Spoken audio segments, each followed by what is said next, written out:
Hello, everybody. It's Laura Eisenhower and Drago Reid. We are the Rebel Collective.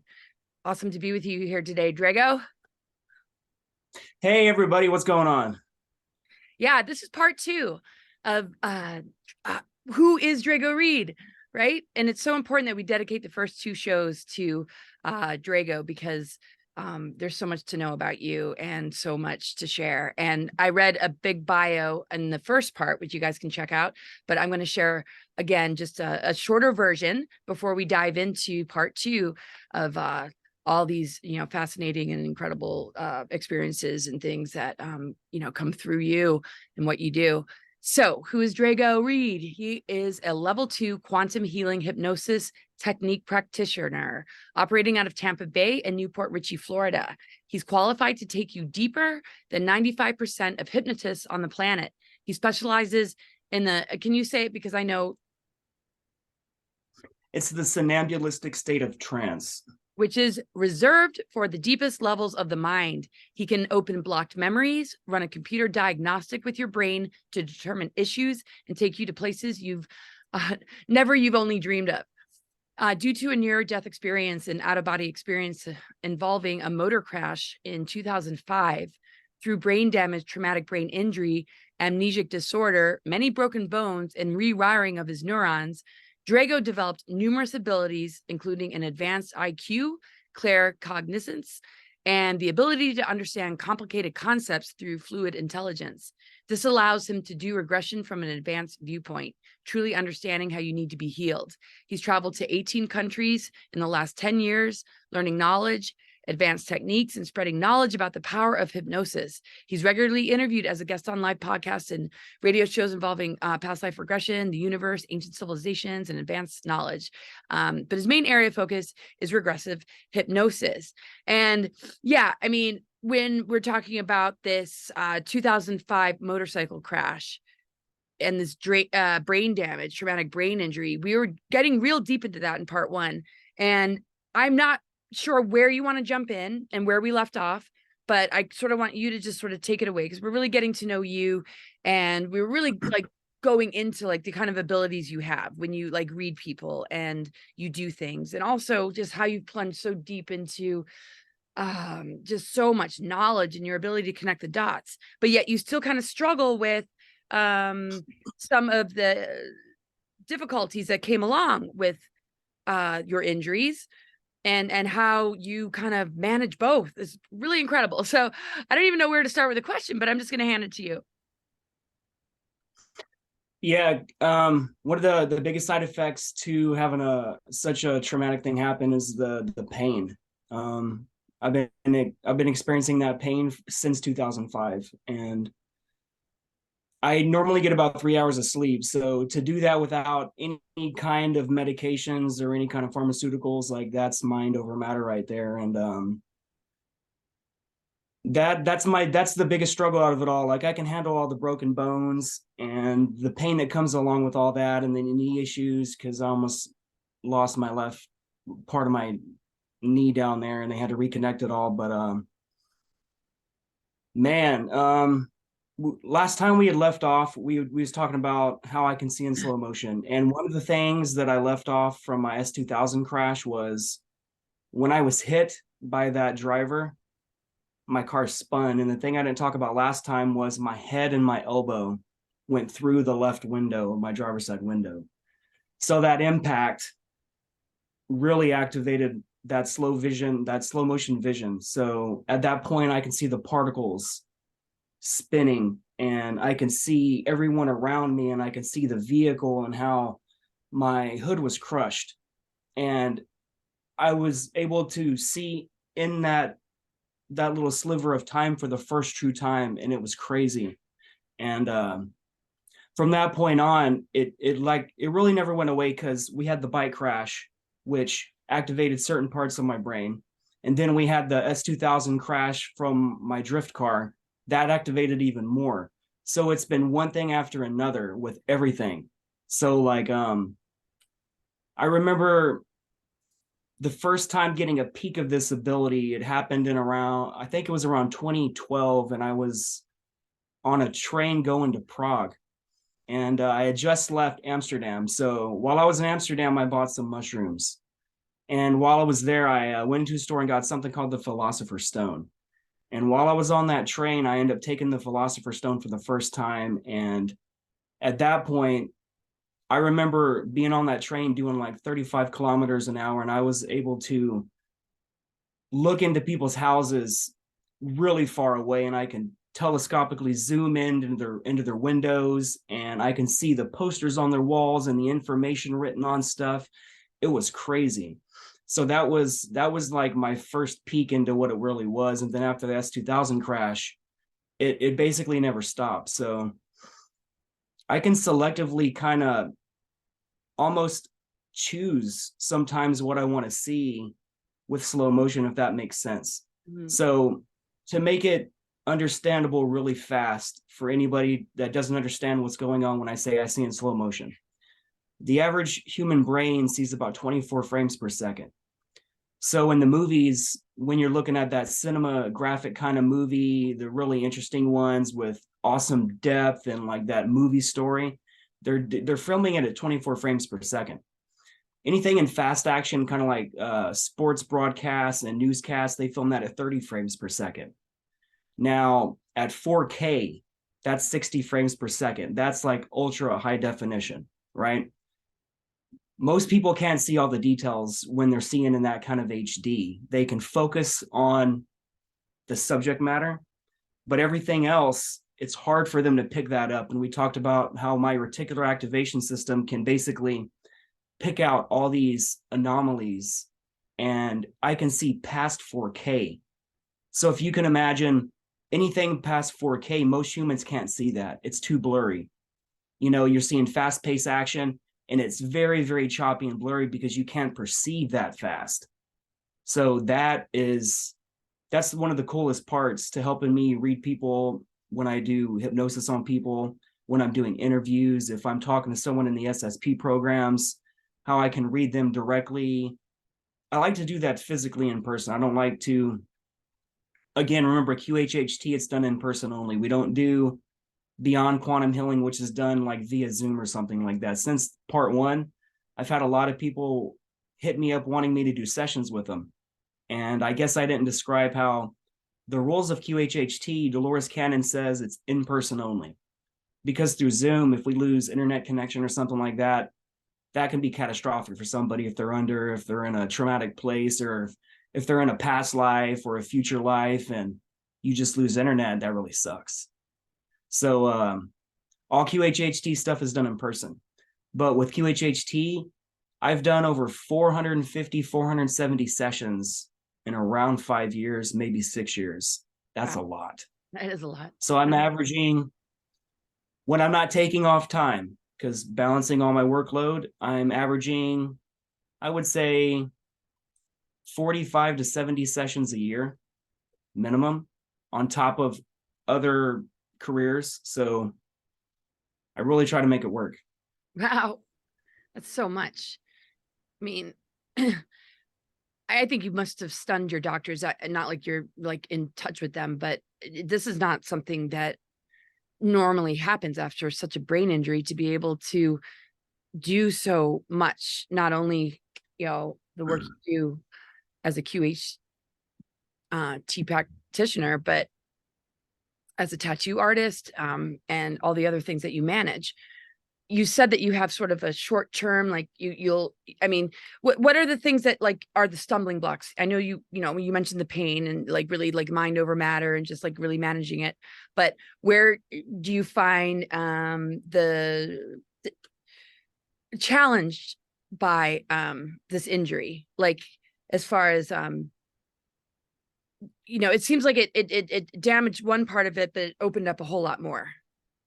So does that ever get in the way of your work or anything that you do? Because I never noticed that does at all. In fact, I've never really noticed anything except for maybe not remembering something right away that you said or thought, and that's about it. I mean, so it's kind of a miracle that you are able to do all that you do. I mean, this is not the kind of thing you see every day, right?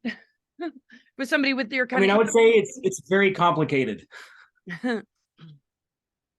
As for like really bad side effects, we talked about that permanent amnesia. So again, pretty much all my memories till about 10 years old are almost gone. I have a limited amount to go from that. Other than the dyslexia, it's kind of like when this impact happened, it rewired my neurons, right? And what happened is it damaged neurons as well. So linguistics wise, I'm really good at complicated stuff with large words, scientific words, scientific concepts. That's me. Small words really twist me up. Like if I'm describing like a couch or a chair, like hand me that thing over there, my brain won't, I know what the word is, but it won't come out. It's like I just pause and it's just like, it's that freaking, it's really weird. So that happens a lot. On top of that, with a dyslexia, I have hard time physically writing. And when I write, my brain operates so fast that my hand tries to keep up and it ends up being blurry a lot of the time. So I've got to really slow down a lot of the times when I'm writing, like physically handwriting. So I like try to do a lot of my writing for my book on my Mac so I can just type it up. And that's different in my brain versus like physically the motor function of physically writing. Right. So that left part of my hemisphere is damaged. So that's tough to deal with. And I've been experiencing that for a really long time. Yeah. How did your relationships change? I mean, were you like a completely different person? Like, how long was like the healing process? Like, you're one way before the accident, and then once you're out of like, the worst part of the healing process, and you're able to kind of go home. I mean, the difference of Drago before the accident, and after, and how that changed your life and your relationships. Can you talk to us about that?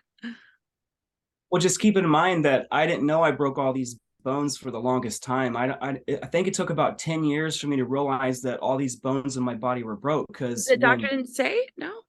well, check this out. It was the most odd thing that could have happened. But basically, I come in on the ambulance. They heard I was in a bike crash. I told the doctor, I remember this is broke. The left side of my body, it was all hurting.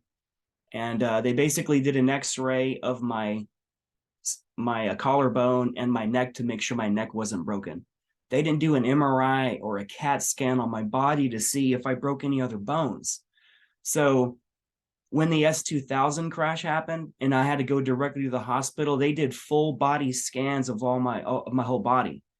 That is when the radiologist told me, she actually asked me if I've ever been in a traumatic crash or how I broke all my bones. And she's like, well, I had a bike crash where I broke a couple of these bones here and there. She's like, where did all the other breaks come from?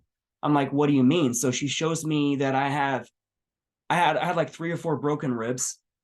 I had broke my left hip. I had fractured either my fibula or tibula, 3/4 break through there. All these random breaks that you see on an MRI years later.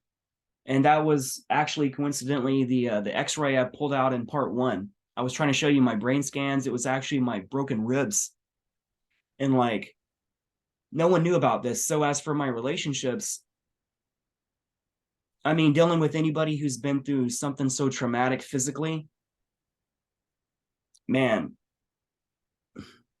I don't really think it affected really my relationships. I think it affected the way how I deal emotionally with just all the pain, because when you were dealing with that kind of immense pain, it's hard to really be in a relationship or any kind of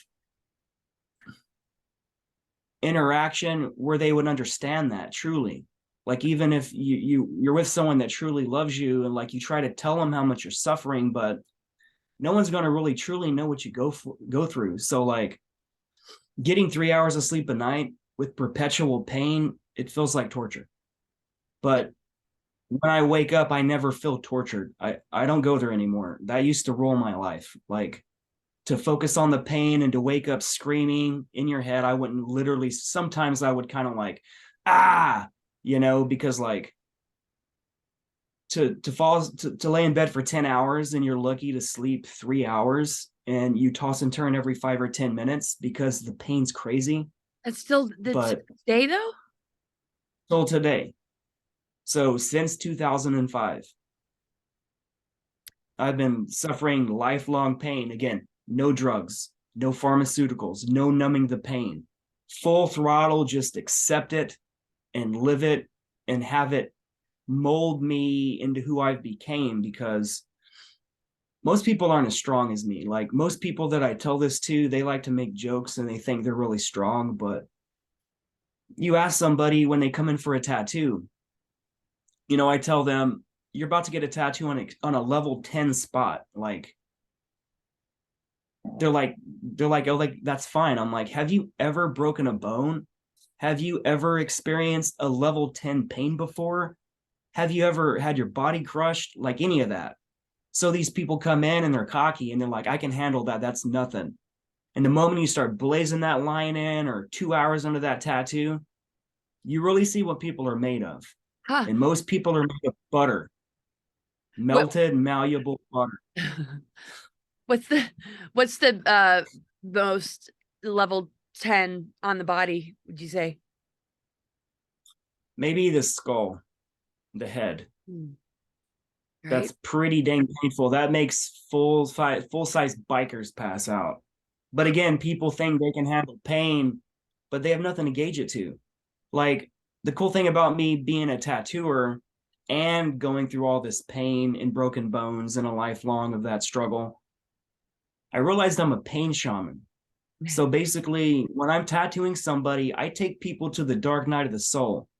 I basically carve people up for hours and they pay me by the hour. And I am with them at every moment. Every moment you want to tap out, every moment you want to pass out, I'm there for you. Always watching you. I'm watching your breathing patterns. I'm watching you twitch out of nowhere, like these subconscious things that my eyes can do. When I'm tattooing people, I read everything as they're processing it. So like most people, they want to hide their emotions or how the pain they're feeling. I can see it all. I can feel it emotionally. I can feel it psionically, if you will, like psychically. I'm so tuned to people's suffering that I always want to help people. I don't like hurting people. You know, tattooing is physically painful, way more than you can imagine. Most people think they want to have a whole bodysuit of tattoos, but they don't make it past that many once they realize that they've truly never felt pain, because you can get 10 tattoos, but again, you've never truly felt pain. You can hit a spot on that body that'll make you whimper like a little baby, and it'll come out of nowhere. But again, if you can't juxtapose that to any true suffering you've ever been through, then you truly know nothing about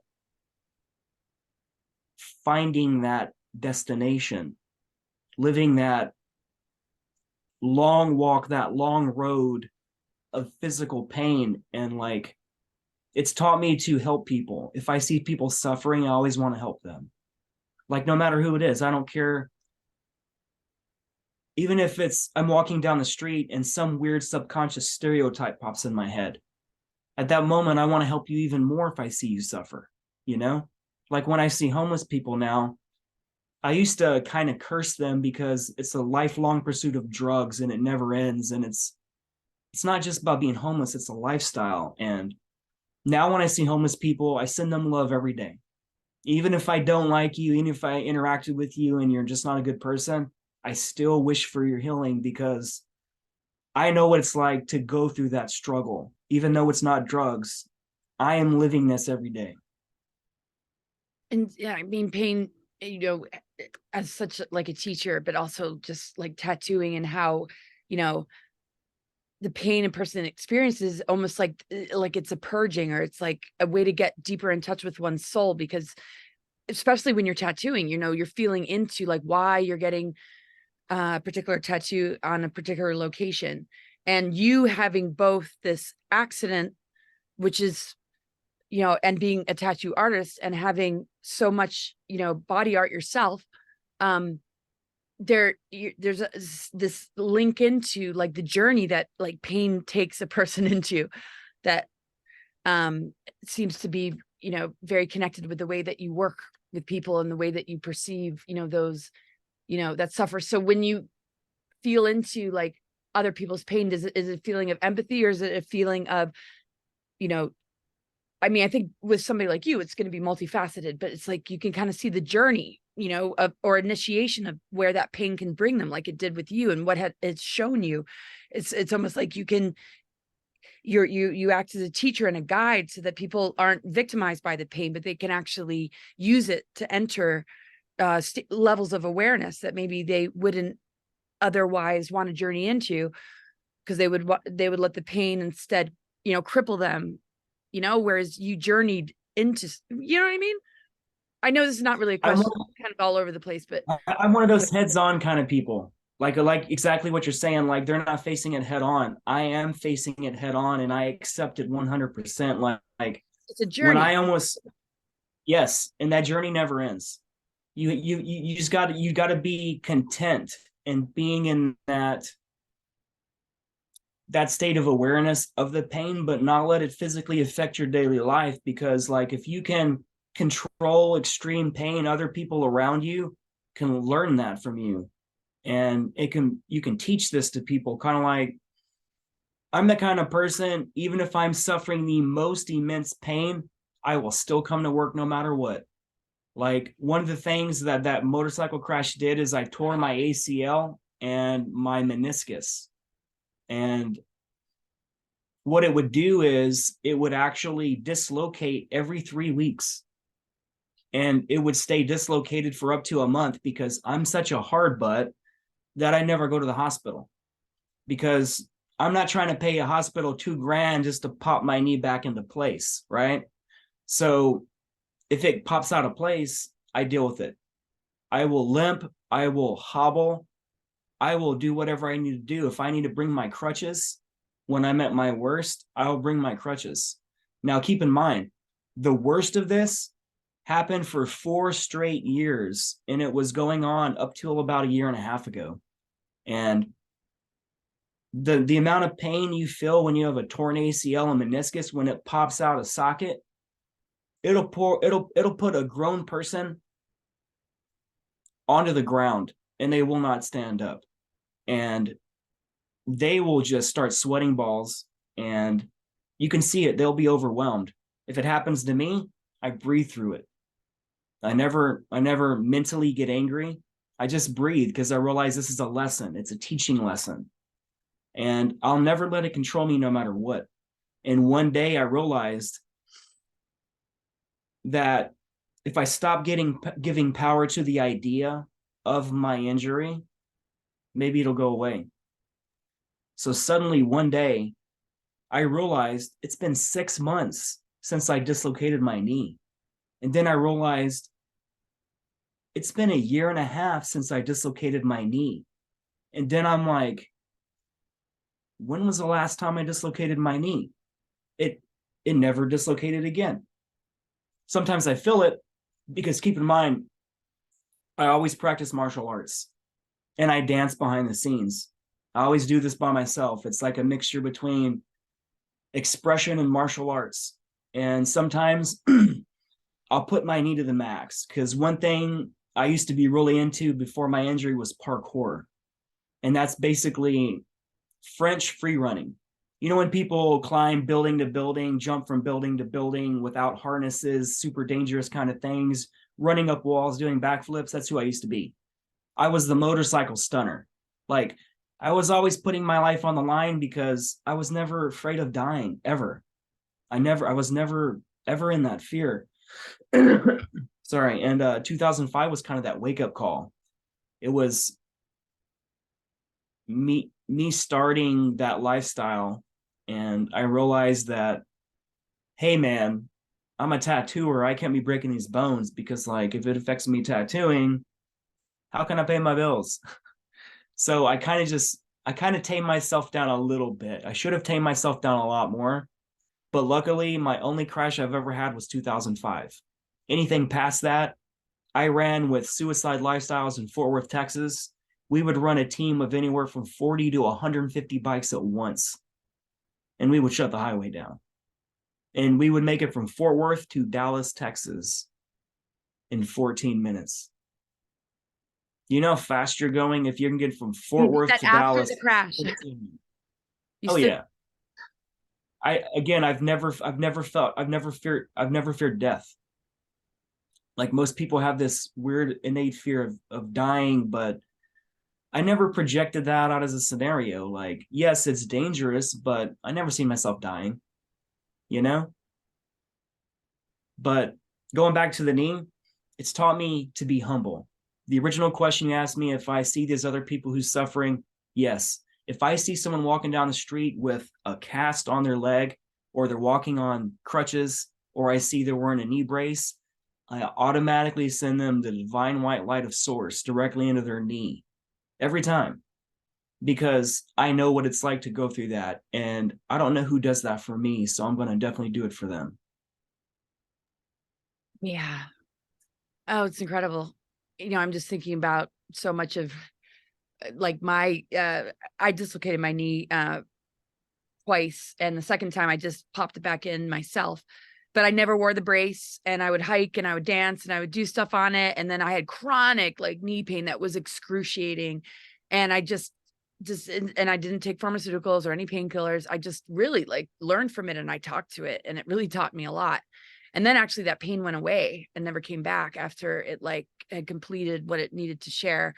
But then, you know, there's other pain in other places that might always be there that, you know, it's like it's I always see it as like a teacher, any adversity in our life, right? And I think what I struggle is my empathic nature, right? It's like if I know somebody's suffering or struggling, like I literally like, and I know you hold a greater strength. And I don't know, I'm not saying being emotional is a weakness, but I can't believe how much I cry when I feel people suffer, and how much like pain I'm like constantly in that it really isn't mine. It's just what I feel, you know, on the planet. It's what I feel when I think about somebody who's, you know, like alone or having a tough time. You know, like even when I do readings, sometimes it's like I can be neutral to a certain degree, but it's like it's sometimes it's overwhelming how much I can like feel the pain, and almost like, am I crying for them or with them? And it's like you're not feeling sorry for them, but it's like you do, like kind of like sending a prayer, sending an energy, knowing it's kind of like initiation. There's a bigger picture to like this experience than just like, oh, you know, bad luck, I hurt myself, or I'm like got this affliction. This is what I love about you, is because it's just like nothing like that is gonna like limit you, and you've gone far beyond a limitation. So I just had to add that. I don't know if like I just know that is probably the chronic pain I feel is being so sensitive to other people's pain to the point where I'm in constant pain. And I know I work on it to be neutral, and I'm not saying that it's a good thing that I do that, but you got to feel it to heal it. So, I mean, do you find you know, when you're processing kind of with a person that like they notice, like, and I know they do when they do the sessions with you, but I mean, just in an exchange that you have with like a homeless person, I bet like it completely shifts their vibration, just like feeling that from you, just kind of like, whoa, you know, I could be actually processing my life or seeing it from a different perspective. I remember being homeless, and it was like, there's two ways I can look at this, you know, because I would look around me at sort of the lifestyle of like pushing around a cart and drinking vodka and like going crazy, or just like I can just be in my breath. I can just be in the now. I can just find my abundance just in my, you know, own center and manifest things, which I did. But I saw that those two choices were there of how I would handle, you know, not having anything. And, you know, and that's the thing, how the world teaches us to attach to things, to the point where if you don't have those things, you're homeless. It's like, but we're really not, because we're always home with Mother Earth and within our own soul. And that's what I kind of like see in you, is just that your lack of fear of death and just the way that you operate is just, there's such a comfort in your connection to everything and what you know and what you see, that there's nothing that can stop you. It's like you're a force that it's just like, so I just have to say, me and Drago are doing this show because what is the Rebel Collective all about, right? I love the description for the show that you shared. So if you want to share anything about in response to what I just shared, awesome. But I'd also like to, talk about the inspiration behind the show, because somebody like you being deplatformed, and yeah, me too as well, it's just pretty wild. But that's another level of pain that we're allowing to teach us to like find a channel and like get louder than ever before. But I don't know. Any thoughts of all that? I just that just came through me. That's why I love you, Laura, because you preload everything with 1,000 scenarios, and it all sums up everything you're talking about. And most people can't do that. That's why you get standing ovations everywhere you go. Oh, geez. Because you talk from your heart, man. You're not afraid to just express your true feelings, and most people are. Like when I was deplatformed on YouTube, you know why I was deplatformed? I was interviewing people through QHHT and people in these programs, and I was posting sessions of people's QHHT sessions, and the information that was coming through apparently was too problematic for whoever controls all that, and they decided to just delete it. So when that happened, it kind of like shut my life down, because at that time QHHT was everything I am, helping people going through all this dark night of the soul, this trauma, and helping heal people, transmute this stuff. So earlier you was talking about how you think it's a curse to be empathic and to feel things and to experience emotions. And I believe that we were programmed to feel that way, especially men. And men are specifically programmed to, we're not supposed to feel emotion. We're not supposed to express emotion.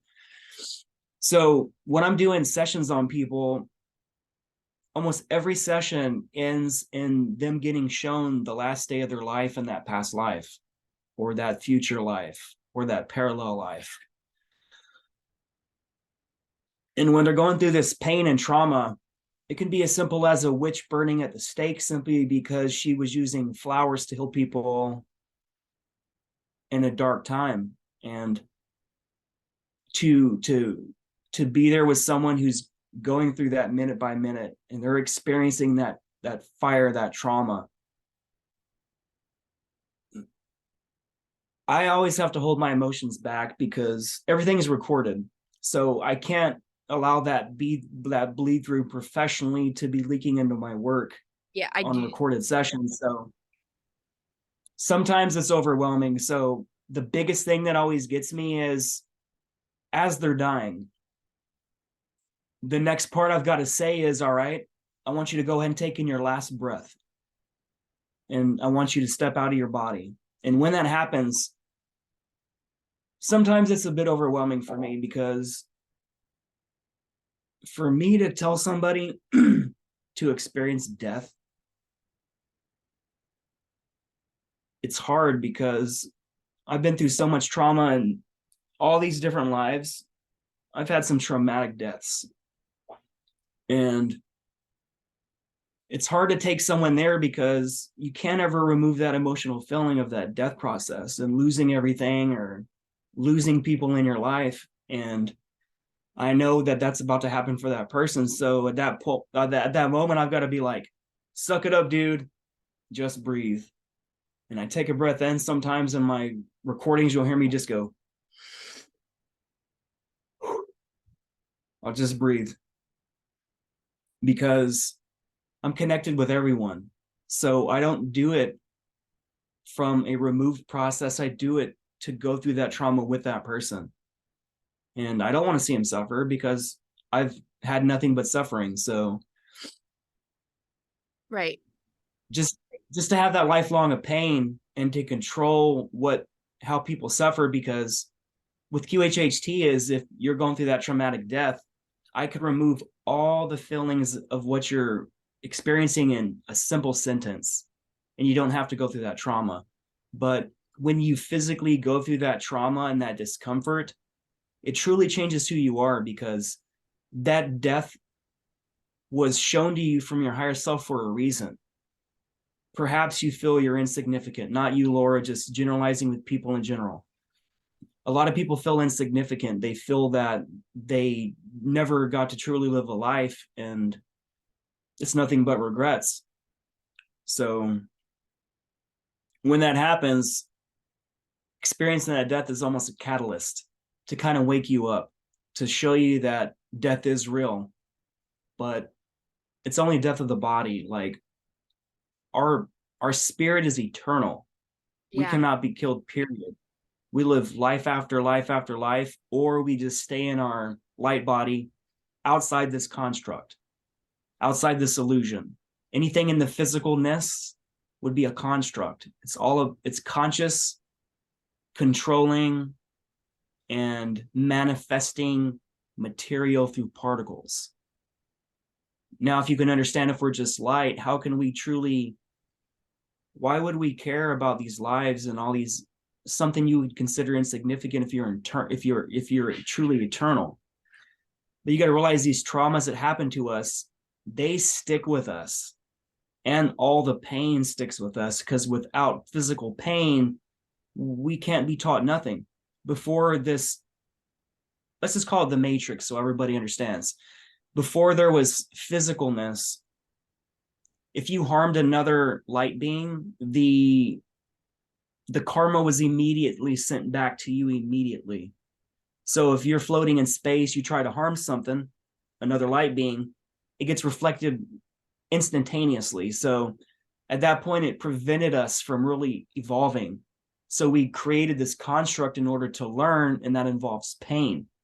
So with pain, we can learn love. Through pain, we can learn to hate. It teaches you what kind of person you are deep down. If you think you're that hardcore person, the pain's going to teach you either you are or you are not. Exactly. If that makes sense. It's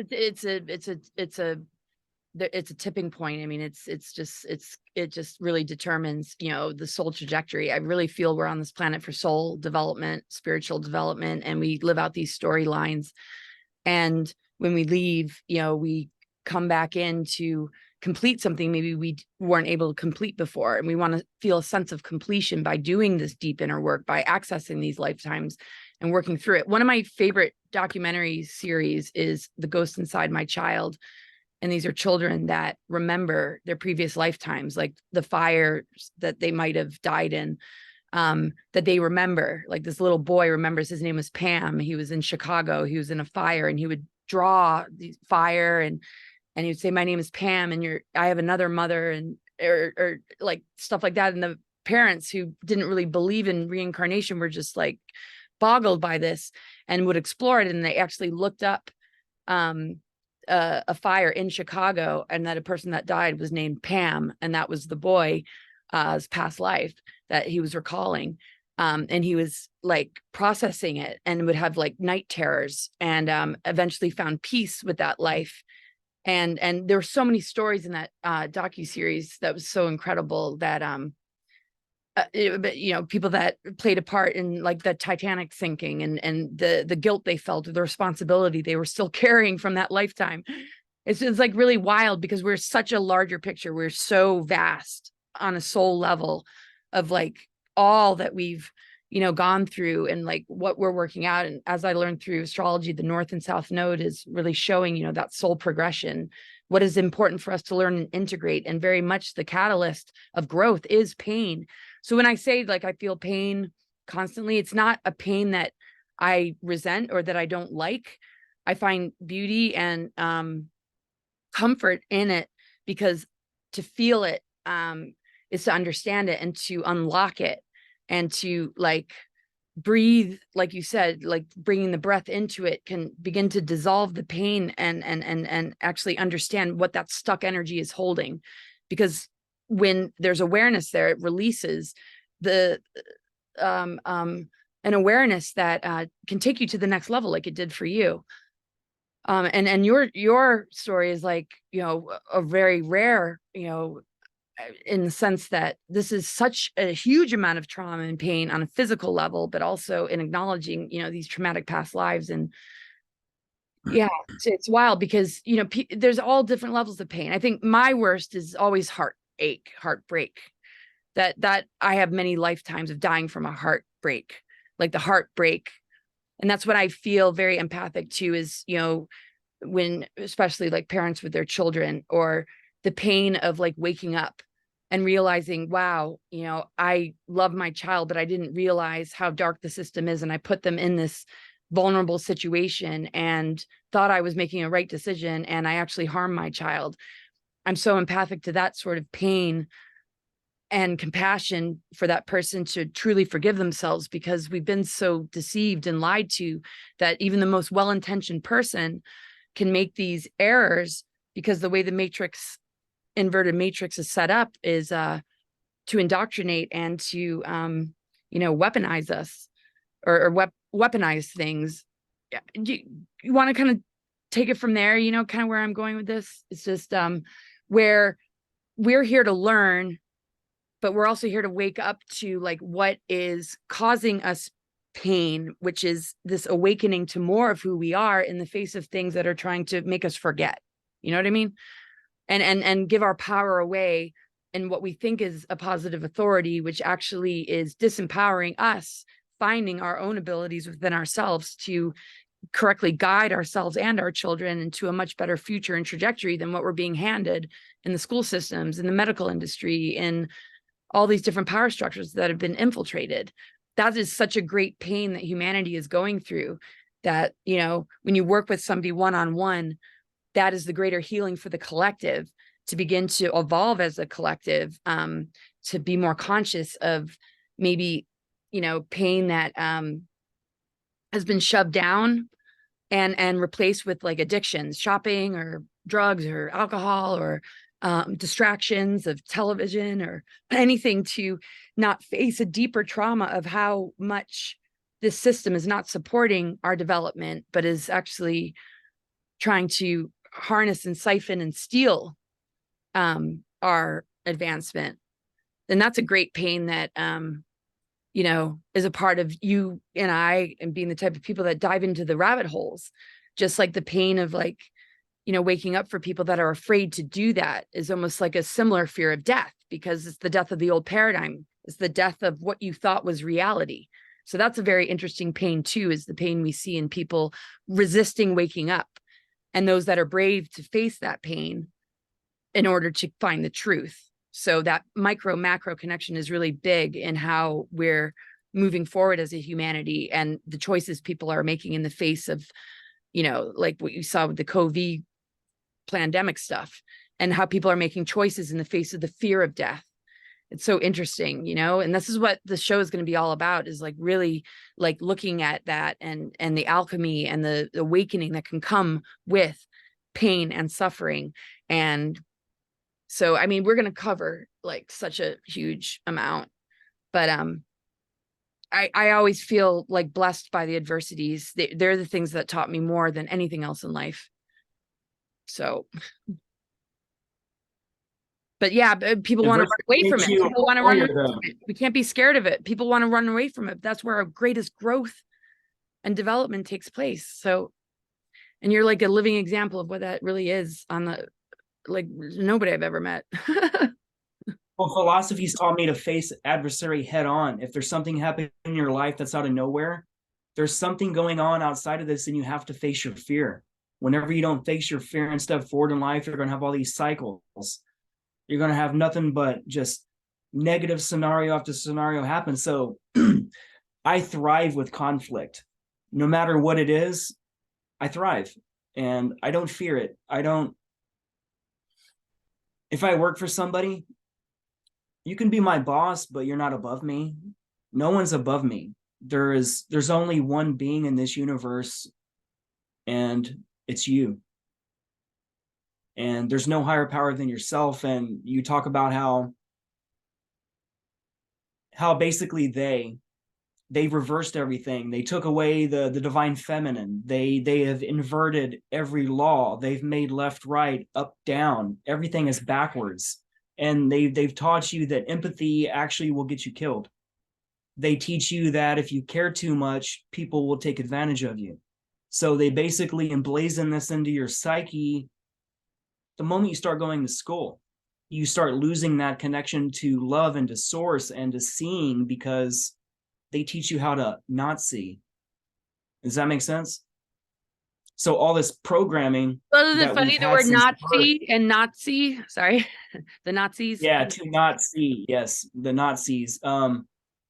People like you and me, we're warriors. Like, for us to have seen the things we have seen and gone down the rabbit holes that we've gone through, most human beings will never go through that stuff. Most people will never physically witness the real trauma of this planet. And I've been experiencing it my whole life. I've experienced death since I was a kid. Most of my family died of lung cancer from smoking. So you know what it taught me as a kid and an adult? Never smoke a cigarette in my entire life. I never have, because everyone around me was a reflection of that. Because we were programmed, especially the older people, we were programmed to think smoking is good. Smoking makes me feel cool and socially not, less awkward. But in the end, you realize you're just poisoning your body. So going through all this trauma and seeing dead bodies on the side of the road from car crashes and like saving people's lives, for some reason, I am a trauma magnet. And I love the idea of stepping forward to save people's lives. So like, I feel this intense love to basically help anyone I can help, no matter what it is, because despite the things I've went through in my life, it's taught me that I don't need anybody in my life that most people think they need. And true strength is in yourself.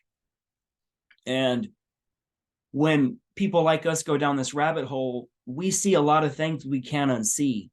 And it'll break the human mind after a while if you're not strong enough. And the people where they can't accept that adults do things to children. I don't want to say certain words that get flagged, but we can all understand what that is. People hear about it, but they never truly believe it's happening around them. People like us, we throw ourselves into the victim groups. We talk to the people that have been raped since a child. And to go through all these traumas with somebody else, it teaches you that either you're only doing it for money, or you're doing it because you care so much, because that is your ultimate mission on this planet. So a lot of times when I try to red pill people, I'll try to tell them certain things about what's going on in the world. And a lot of people just don't believe it. And I understand that cognitive dissonance, because we've been taught that all this information that's coming through, we don't know what to believe anymore. Everything is reversed. We don't know what truth is. We don't know what false is. We'll see it online and people will say, that's from a parody website, or that's been debunked, or Facebook has fact checked that. So we're in this reality where we don't know what we are anymore. So if humans really understood how powerful we are, especially what pain physically is, it would change your freaking life.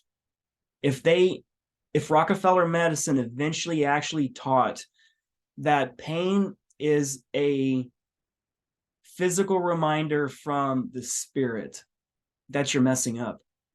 And I said this last time, when you're stuck in this horrible situation in life, a bad relationship, a bad job kind of issue, you always get these issues in the hips, the knees, and the ankles, because they represent forward momentum. But that's just one secret out of all of it. Headaches, migraines mean an exact thing, and I can tell you why you're having those migraines. Physical organ failures, I can tell you what was going on in your life up to the point where it got to the point there was no return, and you allowed this to happen to yourself, and it wasn't random. Because if it was random, why does QHHT teach us that all pain comes from another source? So this is why when you go to the doctor, you can pay $100 grand, $500,000, go all the way around the world, and they can't diagnose you. They'll send you after specialist to specialist to specialist, and no one can figure it out because it's spiritual in nature. And most people think that that's a freaking joke if you tell them that what they're suffering is spiritual in nature. But you get to the point where you get fed up with modern medicine. You get tired of being lied to, like we talked about last time, about how everyone is snake oil salesmen, and you're desperate to seek the truth. So at that point that you're so desperate, you're willing to unlearn everything you've ever learned in order to see what the actual real truth is. And that's what we learned through QHHT. So let's say someone pre-diabetic, right? Someone who's suffering from diabetes. QHHT tells us that they were in a type of situation, specifically relationship-wise, where there was no sweetness in their life. It doesn't mean the person in their life, it doesn't mean they don't love that person. Like they don't, it's not saying it's a bad relationship, but it can be a lack of giving that sweetness, that emotional connection that most people don't have in relationships. You can be there, but you're not there. So people start eating sweets, right? Because they're trying desperately to reach out to grab the thing they're not getting in life. Sweets.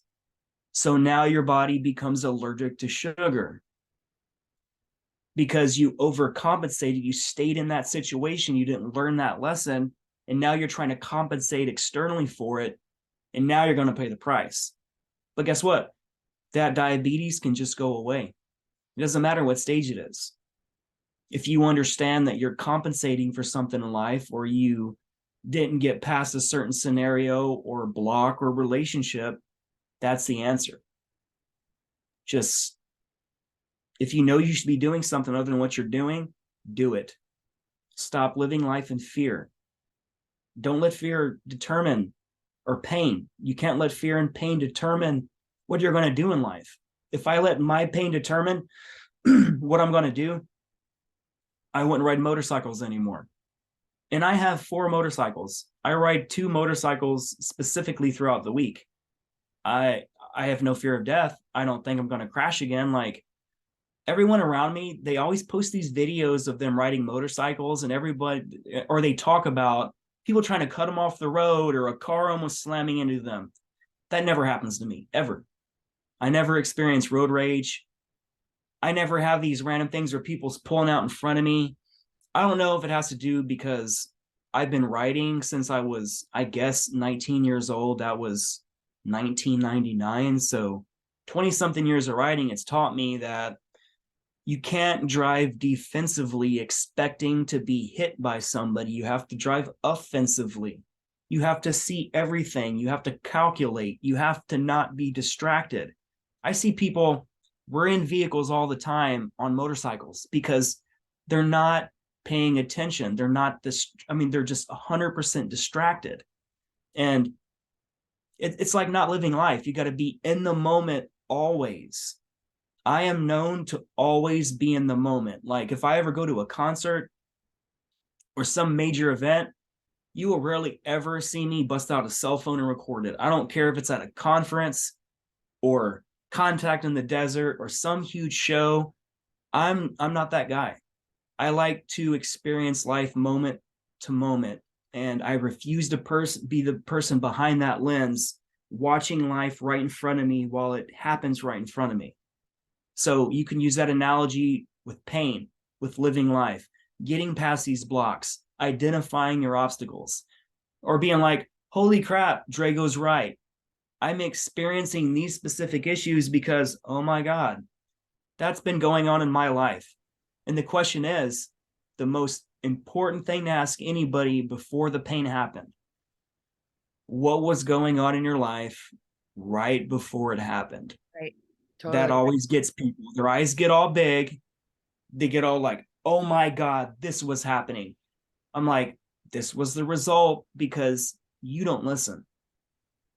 You're stubborn. Yeah. I've always thought that pain, injury, disease, Adversity is an opportunity to get to know ourselves better, instead of give our power away and run away from ourselves in the face of it, right? Because that panic mode, that survival energy gets lit up. But when we move out of that kind of survival energy, yes, there are helpers, right? One would need to be like assisted, but the greater journey of healing is the opportunity to get closer with yourself, to let it show you, who you are, and like what are the roots and what are the reasons. And I love what you brought up about diabetes, and a lot of the clients I work with their particular ailments and things like that, just really looking into the patternings, ancestral patterns, or the experiences like in childhood, or just the coping mechanisms, and what's been internalized, and what you grab to fill something that you can't seem to find or locate within yourself because it wasn't validated. But then you realize you don't need that outer validation.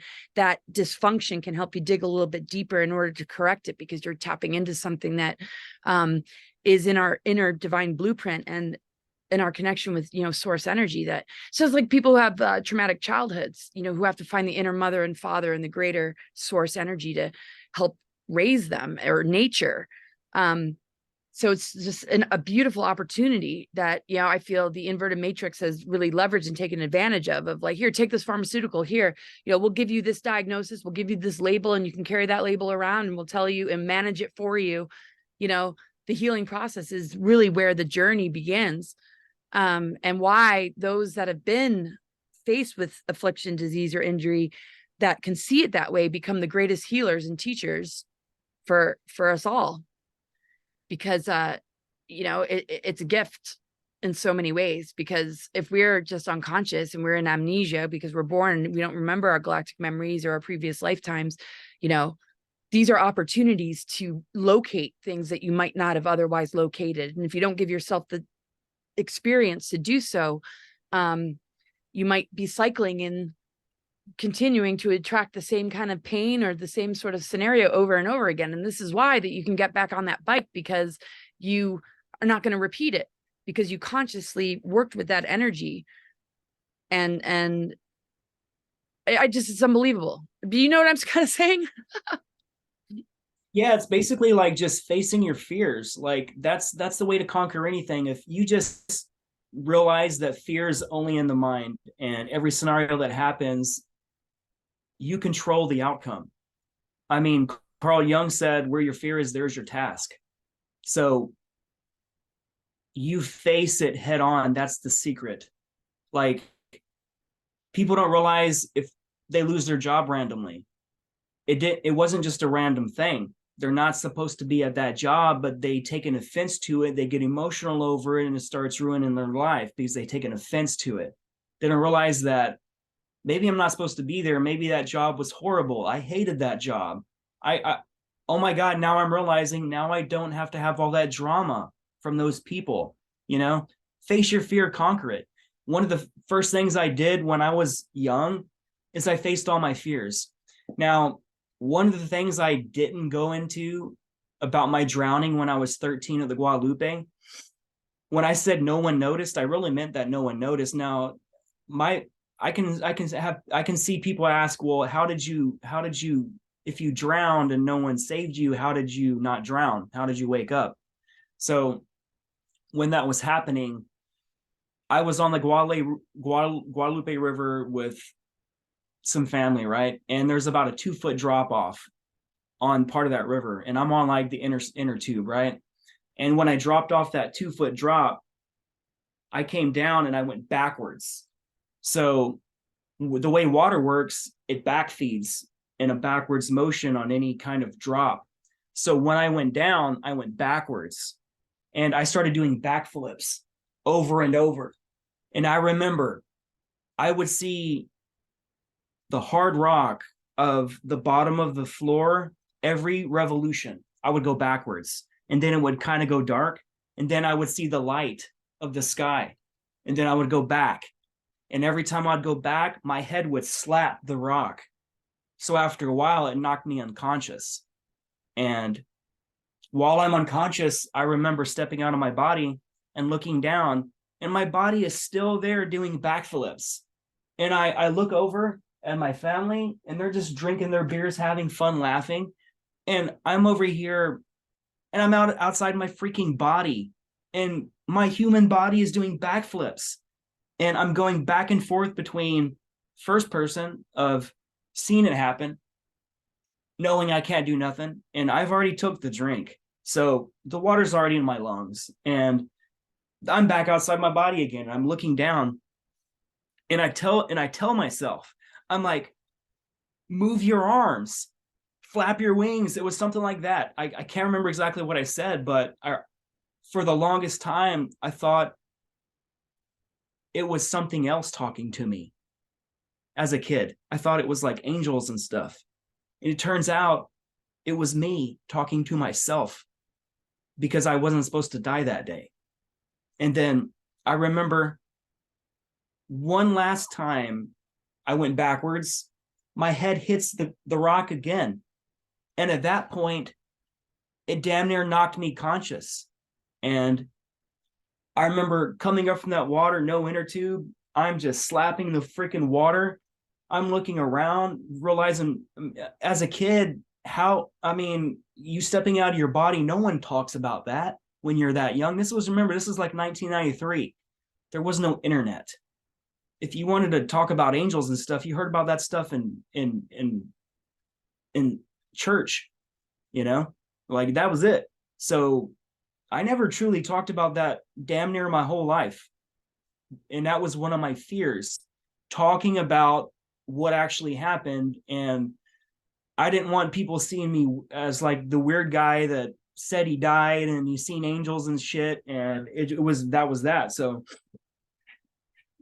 that was that first wake-up call that, one, death is real, but at that time, I always kind of feared drowning. At that point, I no longer feared drowning, because I realized that I would just step out of my body and I wouldn't die. So it kind of just did something to me as a kid. And two of my biggest fears, other than drowning, were sharks and heights. So heights wise, I started conquering that early. My mom would take me and my brother to Turner Falls in Oklahoma. And they have this big waterfall, and almost everyone jumps off this half cliff part and then the big part. I would start just jumping off the big part, and it gets to the point you get addicted to what it feels like to start falling. So then I started bungee jumping, and then from bungee jumping, I started skydiving. And the moment I started skydiving, I was freaking in love. The moment, if you've never skydived, people's biggest fear with that is that acceleration feeling in your gut. But most people don't realize right when you hit terminal velocity is the velocity reached when the falling object no longer accelerates. So basically, you increase in speed to about 120 miles an hour. And while you're increasing, you get that stomach feeling. Right when you hit about 120, you neutralize, because the air resistance is equal to the body falling. All that wooziness goes away. Feels like you're freaking floating, like literally floating. And there is no wooziness. There's no stomach fear. So you'll see this in skydiving videos. People will start falling. You can see the anxiety in their face. Then out of nowhere, they just smile. And they're like, yeah. They'll put their hand up and start just having fun and stuff, because they realize that that's what they feared the most, that feeling. But then the feeling goes away, and there's nothing but happiness. You're like, oh my God, I can't believe that's what I feared my whole life. The other thing was sharks. Like, I wouldn't want to get eaten by a shark. I spent a lot of time in the water and the ocean, and like, sharks are always a thing. But I got over my fear of sharks just randomly swimming with sharks one day in the Great Barrier Reef in Australia, about I think it was 30 to 50 miles off of Cairns in Northeast Australia. I ended up spending about a month there. And random shark just shows up, and the photographer that was there filming me, he points back. He's like, he does this. I turn around. I see a shark coming. I have a camera in my hand. So I was like, this is going to be cool. So I do this pose like an X, and I take a photo of the shark coming at me while he takes a photo of me taking a photo of the shark coming at me. And at that point, that interaction with that shark, when it looked me in the eyes, I only seen myself. It was beautiful. Like, to see something where it's only curious, and it's you basically create these weird fears from nothing. And you just have to realize, like, most people have this weird thing about insects and reptiles and snakes, but you don't realize they're like these little innocent creatures, and like they're not evil, and you can interact with them and they won't attack you and they won't bite you. And like, I've pushed that to the max. I've interacted with so much wildlife that can harm me, and I realized it was all an illusion, and it's only a reflection of love. So conquering all these fears, it's all in the mind. And I've lost everything I feared that I would ever lose. And it taught me to be in the moment, to not take things for granted, to see people, to do things for your friends, and to acknowledge the small things, and to show them and to tell them that they are doing a good job, and the efforts that they do that's unlooked by everyone else, they are noticed.